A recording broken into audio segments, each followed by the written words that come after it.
Hello at welcome back sa aking channel, Chris Aquino, patuloy na laban sa kanyang kalusugan. Sa kanyang pinakabagong update sa Instagram, ibinahagi ni Chris Aquino ang kanyang kasalukuyang kalagayan, na may mensaheng, "This is my now."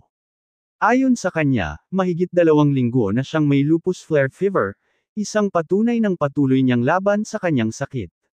Sa kabila ng matinding pagsubok, nananatili siyang matatag at humihiling ng patuloy na panalangin mula sa kanyang mga taga-suporta. Narito at ating panoorin ang ipinakita niyang video, pero bago yan maaari po kayong mag-subscribe para laging updated sa iba pang kaganapan.